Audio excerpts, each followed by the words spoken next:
Greetings, DeFi adventurers. Phil, head of research with Morales here, and we're back again with another Friday altcoin update. Let's go! Today we're talking about automatic market maker protocols and the utility assets associated with these protocols. By using these utility assets within the protocols themselves, we're able to unlock continuous passive rewards, sometimes equating to 50x the gains we would have had otherwise. Is it the right time to fill our bags with these tokens, or is it time to sell our stack before the dump? Let's find out together. For our first stop today, we're going to take a look at DeFi Llama. DeFi Llama is a great resource to figure out where the most activity is taking place in DeFi on a daily basis. So let's take a look here at the chains option on the left side. Scrolling down, we see the top 5 ecosystems listed here. First, Ethereum, Tron, BSC, also known as BNB chain, Arbitrum, Polygon, and then we'll include Optimism as well, because we're going to actually exclude Tron from our list today. The reason why is Tron doesn't really match the mold for the rest of these ecosystems here. The rest of these ecosystems here are all EVM environments and very similar to use. You can interact with every single one of these networks using MetaMask, except for Tron. Tron's a completely different ecosystem. And truth be told, while there are opportunities there, the barrier to entry on Tron is much higher than the other networks. If you're holding enough Tron, you can actually perform transactions for free. As a result, we have essentially two classes of user on Tron.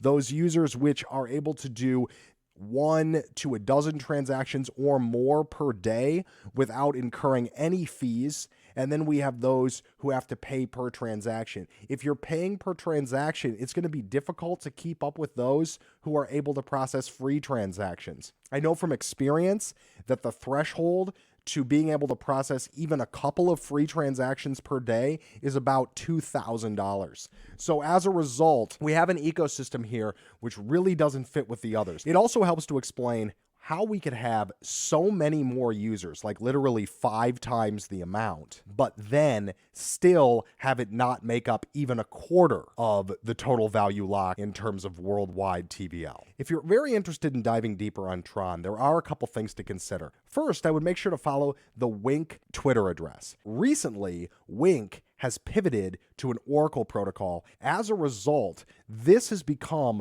one of the best sources of news for Tron updates. This helps to explain what's going on behind the scenes. We've got a lot of Justin Sun sponsored dApps, but we also have some activity on the wings among legitimate DeFi and infrastructure services, like we see with Wink. That said, let's move on and start to talk specifically about these top 6 here, except for Tron. Anytime that I'm getting into a new ecosystem, my first question is, where is the top AMM protocol in that network? Because I want to start performing trades right away. Well, in the case of Ethereum, we have Uniswap as the number 1 AMM. And Uniswap now maintains a presence across many of the networks that we're looking at today. Uniswap is the original automatic market maker protocol, and it's now in version 3. The asset itself is very highly ranked, number 20 in total ranking worldwide, according to CoinGecko. That means that the potential for increase in the current market in this asset is relatively limited. We don't necessarily expect that Uniswap and the Uni asset is going to climb in the ranks significantly during the current market. However, it will likely maintain relevance as the market appreciates, and therefore, during the next bull run, we should see some significant gains. If we zoom out to Max, we can see a very high peak period at $40 back in May of 2021. This is something we're going to want to remember when looking at the other assets we're exploring today. Next up, we have BSC, otherwise known as BNB chain, with the 3rd highest total value locked among ecosystems worldwide. Moving over to BNB chain, we see that PancakeSwap is the number 1 exchange available on the platform.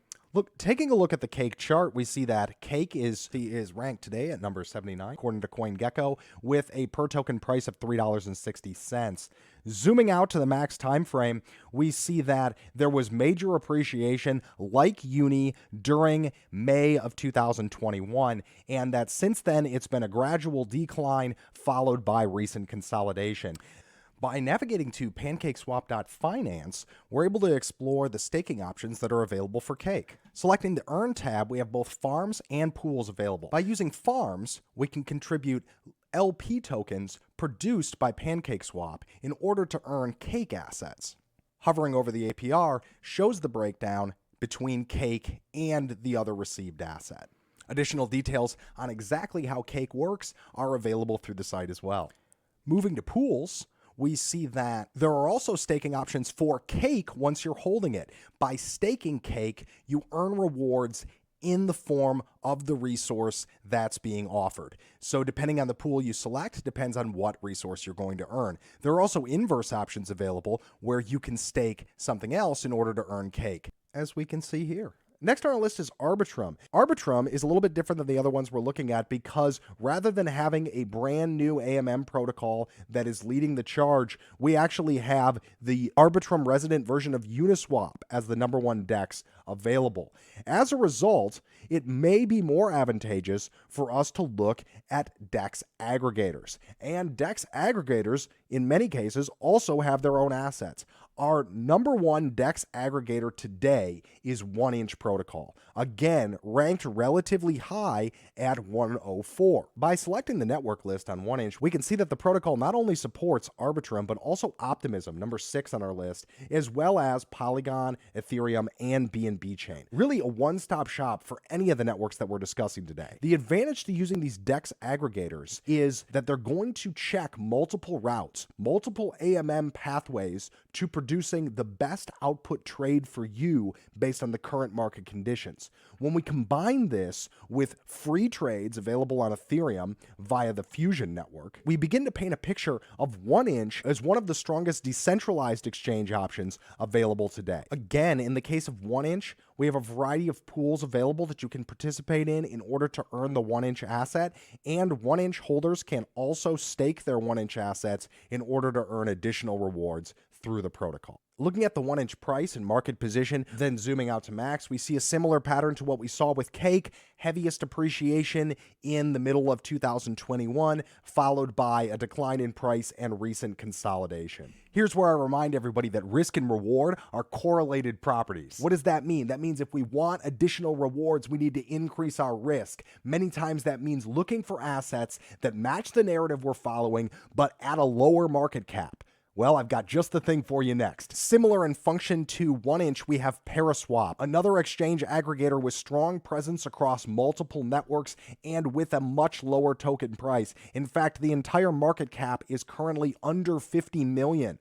We need to remember that when market caps are this low, the possibility of them going down is just as high as the possibility of them going up. That's what creates the high risk scenario that we're now looking at. However, high risk could mean greater reward. Let's take a look at the chart over time. Unlike our previous assets, we see a big appreciation at launch, giant launch price, and nothing but decline since then. Now, this could indicate a tokenomic problem with the asset and something that we need to watch out for. But it also could mean that this asset is going to have its day in the sun during a new bull cycle. And if we look back to the beginning, we see that this asset was actually launched months after the peak for both 1inch and Cake. That makes a difference because it means they weren't around for that euphoria phase last cycle. As a result, we could have an opportunity in front of us here. We should also consider what options there are for the PSP asset within the protocol itself. So where on 1inch we had the opportunity to earn rewards when staking our 1inch assets and an opportunity to perform free swaps using the Fusion router, with Paraswap we have an option to receive up to 95% of our gas back in a refund. Those gas back refunds go to stakers of PSP. Selecting the Earn tab, we can see options available for staking this asset in order to unlock those refunds. Additionally, PSP stakers receive more PSP as a reward for staking. Next up, we have our last two picks. These are both going to be higher risk options. First is QuickSwap Quick. It should be known that Quick is now on its second version. The old version is still tracked by CoinGecko as well under the old indicator, and the price discrepancy is due to an increase in supply. The original supply for Quick was only 1 million tokens. That has since been expanded to 1 billion tokens. Looks like the old asset is a little bit higher valued, so keep that in mind when acquiring. You can swap between the two relatively easily, and a automatic bridge is maintained by the protocol. Looking at the QuickSwap old asset, we see that similar peak in the middle of 2021, followed by a gradual decline and then consolidation since then. So far, every single one of the assets we've looked at lived through the previous bull market. As a result, there are bag holders that may be looking to sell when the price goes up. This is not a great thing for us if we're looking to take a position today. Lastly, we're going to take a look at an asset that has yet to do a bull market pump because it's simply too new. We see here that Optimism has a brand new AMM called Velodrome, and it is the #1 decentralized exchange on the protocol. As a result, this is extremely interesting to us. So let's take a look at the price. Well, right now, Velodrome Finance under the asset Velo is ranked at 615 with a token price of 14 cents, up 12% from yesterday. So we're already seeing some nice appreciation on this asset on the weekly. But if we zoom out to the max, what we see is that appreciation trend is largely continuous since launch, suggesting that this may be an asset that we want to consider.